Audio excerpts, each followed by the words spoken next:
आप सबके ध्यान में विषय आ गया होगा कि राज्य सरकार ने बाढ़शह अपनी रिपोर्ट जो कमीशन के द्वारा पिछड़ा वर्ग आयोग के द्वारा राज्य सरकार को कल प्राप्त हुई थी, उसको सुप्रीम कोर्ट में पेश कर दिया है। सुप्रीम कोर्ट में भी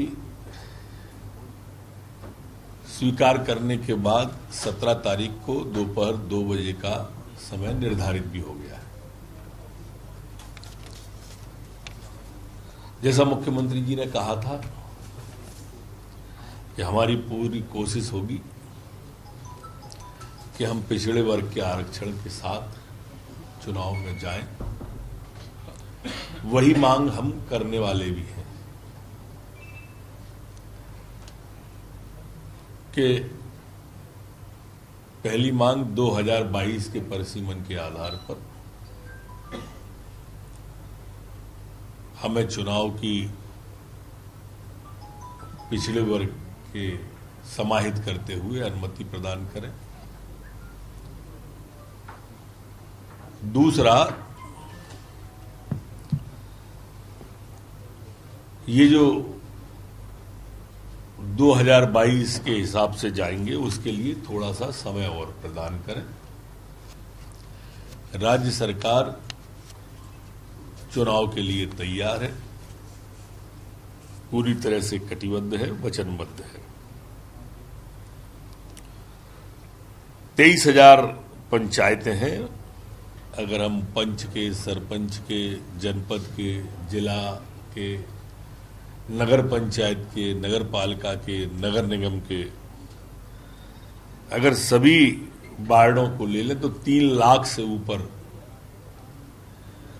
होते हैं वो, और इसलिए थोड़े समय की दरकार हमने अपने मॉडिफिकेशन के लिए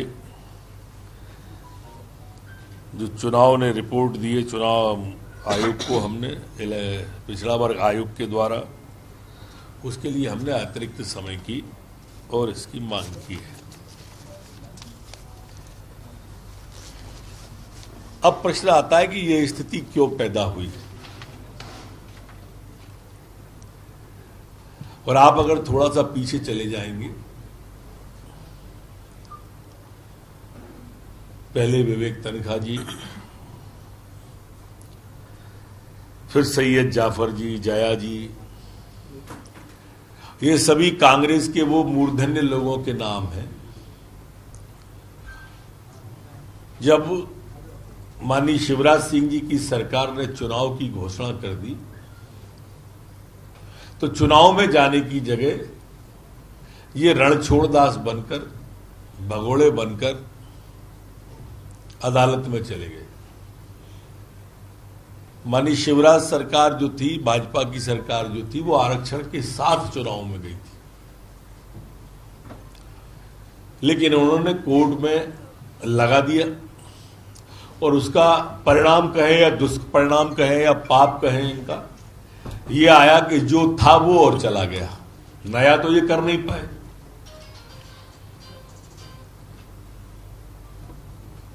गए थे हरिभजन को होटल लगे के पास। कांग्रेस की स्थिति ऐसी है कि हरे पेड़ पे अगर कांग्रेस लिख के आप टांग दोगे तो 4-6 महीने में वो हरा पेड़ सूख जाएगा। ये स्थिति देश के अंदर कांग्रेस की है और वही इस केस के अंदर भी हुआ, और उसके कारण से ये स्थिति बनी। हमने 600 पेज की रिपोर्ट आयोग के समक्ष प्रस्तुत कर दी थी, लेकिन ये बिल्कुल तयशुदा बात थी कि चुनाव में जाने से कांग्रेस घबराती है। और लोकतंत्र की खूबसूरती तो देखिए आप कितनी है कि वही कांग्रेस हम पे आरोप लगा रही है कि हम पिछड़ा वर्ग विरोधी हैं।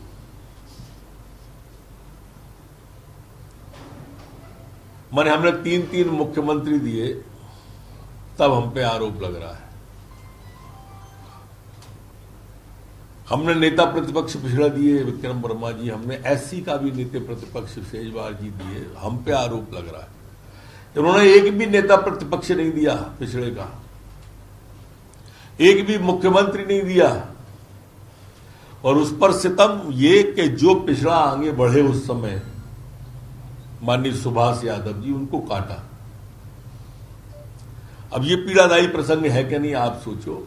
मेरे अच्छे मित्र थे आदरणीय भाई साहब सुभाष यादव, मैं उनके साथ सदन में रहा हूं।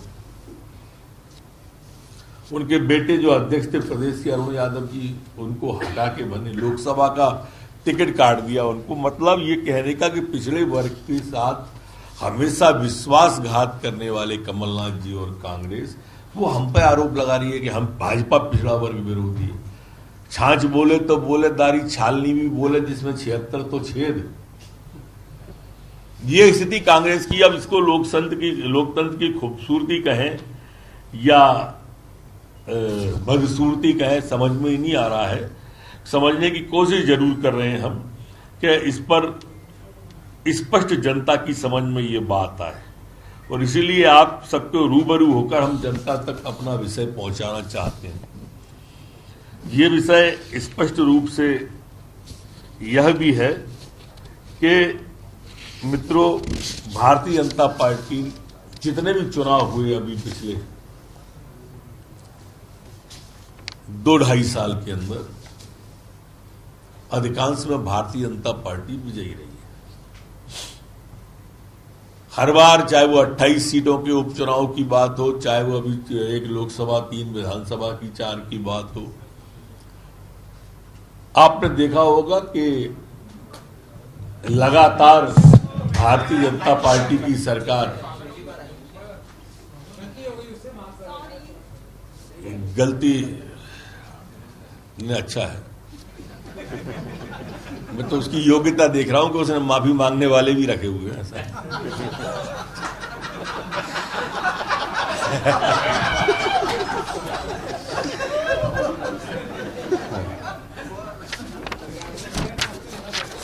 भाग्यशाली बिटिया है हमारी।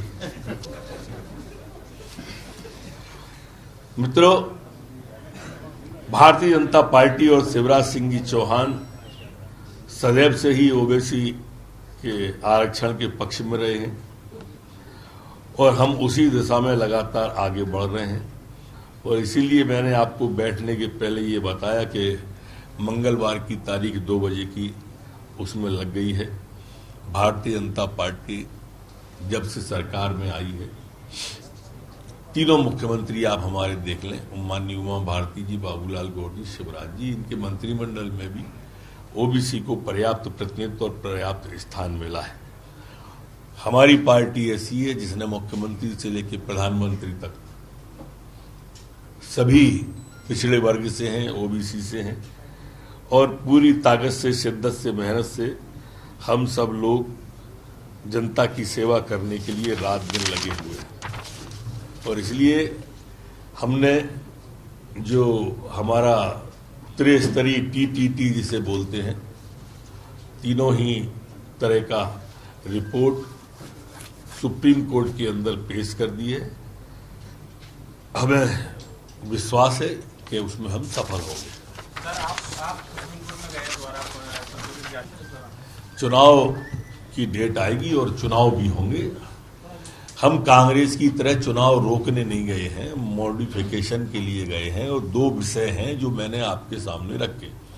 कोई भ्रम अगर हो रहा है तो मैं दोनों विषय की ओर फिर आपका ध्यान आकर्षित कर दूं। जी साहब, एक मिनट जरा पूरा हो जाएगा।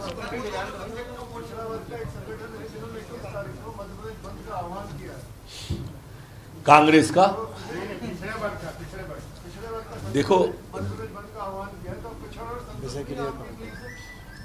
देखिए, मैं जब कोई लोग राजनीतिक कारण से, राजनीति से वसूभूत होकर के उनको राजनीति में आगे कर दिया जाता है, वो आप भी जानते हैं वो कौन है उसके पीछे, मैं भी जानता हूं।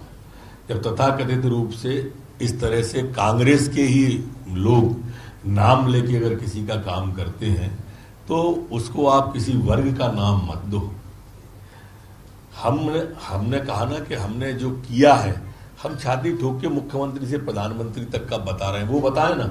हमको गाली दे के राजनीति करने वाली कांग्रेस, टीवी और ट्विटर पर राजनीति करने वाली कांग्रेस, इसलिए मैंने एग्जाम्पल हर एक के दिए कि हर उपचुनाव में हराया है, आम चुनाव में भी हराया है। दो विषय आप बता रहे हैं, क्लियर करने वाले दो विषय। जाट साहब, एक बड़ा कंफ्यूजन है, दो आयोग है मध्य प्रदेश में, एक पिछड़ा वर्ग आयोग और एक पिछड़ा वर्ग कल्याण आयोग।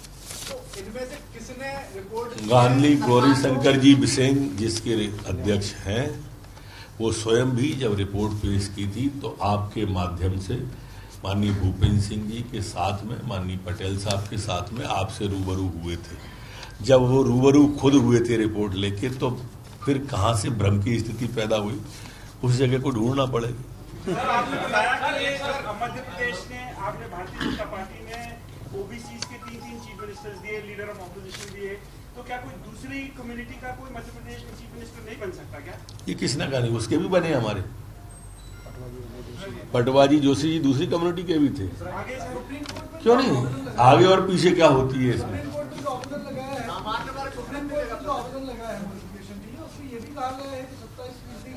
नहीं दे सकते तो 14% जो पहले मिलता था 14 और 18 उस पर कंसीडर किया जाए। नहीं सर, वो बातों का सर, ये चुनाव से वक्त मांगेंगे और 2022 के अनुसार परिसीमन और आरक्षण के साथ चुनाव कराया जाए, इसके थोड़ा वक्त मांगेंगे, थोड़ा सा क्लियर कर दीजिए।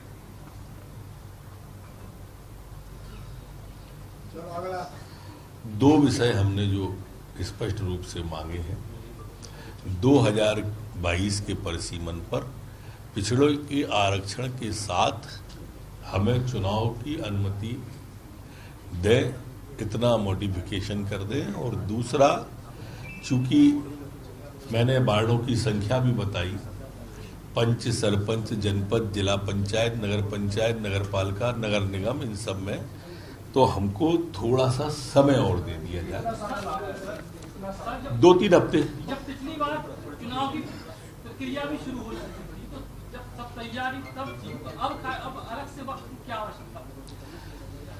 ये 2 तरह के विषय आए हैं, जो निर्णय हैं उसमें पैरा 13 और पैरा 19 आप पढ़ेंगे, दूसरे पैराओं पर ध्यान देंगे तो आएगा कि भ्रम की स्थिति इसलिए पैदा हुई कि उसमें एक जगह 2019 का जो परिसीमन था उसको भी कहा गया है। अगर 2019 का लें या हम 22 का, इसमें क्या है, कहीं कहीं पर नगर पालिका में ग्राम पंचायत मिल गई है, तो स्वरूप चेंज हो गया है उसका। जब स्वरूप चेंज हो जाएगा तो भ्रम की स्थिति पैदा होगी कि नगर पालिका के हिसाब से चुनाव कराएं या नगर पंचायत के हिसाब से कराएं या ग्राम पंचायत के हिसाब से कराएं। तो ये स्थिति, भ्रम की स्थिति दूर करने के लिए समय मांगा गया। आराम से मैं भागूंगा थोड़ी, सभी के जवाब दूंगा। सर, सुप्रीम कोर्ट ने सर अगले महीने राज्यसभा का भी इलेक्शन है, ऐसा बता रहे हैं कि ओबीसी वर्ग को हमेशा से आगे बढ़ाया है, क्या यहाँ पर भी ओबीसी वर्ग से ही कोई निवेदन? सारे फैसले मेरे को करने के अधिकार नहीं है, ये जो हमारी इलेक्शन कमेटी होती है उसको अधिकार होता है। सर, सुप्रीम कोर्ट ने बोला है कि पार्टियां अगर चाहे तो अपने अकॉर्डिंग वो, उसके लिए मेरे पार्टी के अध्यक्ष और मेरे दल के नेता दोनों कह चुके हैं कि हम 27% के ऊपर आरक्षण देंगे। तो 35% जो आपने जो कहा था, जो रिपोर्ट है आयोग की, या उसके अकॉर्डिंग आप जो रिपोर्ट है उसके बाद ही दोनों ने कहा है। ग्राम पंचायत के नॉन सिंबॉलिक चुनाव कैसे तय करेंगे कि 35% उम्मीदवार किसके हैं, आपके हैं या किनके हैं? नॉन सिंबॉलिक सभी जगह पर आबादी जो वार्ड की है उसके मान से रिपोर्ट प्रस्तुत की गई है। किस वार्ड में आप पक्ष में है कि उसे 35% लागू करना चाहिए? मैंने कहा ना कि जो सुप्रीम कोर्ट मेरे पक्ष, और मैं तो पिछड़े वर्ग के साथ तब भी गया था और सुप्रीम कोर्ट में नहीं मानी ना, मेरे मत को वो नहीं मानेगा, जो सुप्रीम कोर्ट का मत होगा उसको हम मानेंगे। आपको खबर बनानी हो वो बात अलग हो सकती है। एक मिनट, दिलीप जी बोलो। चाहती है कि ओबीसी आरक्षण हो, डबल इंजन की सरकार है, तो क्या ये संसद पे नहीं निकल सकता? कानून बना दीजिए। यही आपके प्रश्न में ही भ्रम है। इससे जुड़ा एक इससे जुड़ा है ये मांग ये मांग एक पिछड़ा नेता ने भी की है। मैं ये कह रहा था आपसे कि यही बेईमानी की बू आती है। दोनों पार्टियां चाहती हैं ऐसा आपने पूछा, फिर कोर्ट क्यों गए थे? फिर कोर्ट कौन गया था? ये बात कोर्ट बिना जाए अगर कांग्रेस कहती तो थोड़ी बहुत आंशिक सच्चाई कांग्रेस की बात में लगती, जिसका उल्लेख आप कर रहे हैं बिना नाम लिए। अगर वो कोर्ट नहीं जाते फिर सवाल होता, कहा होता तो शायद ये गलत है उनका इस तरह का कहना। नेता प्रतिपक्ष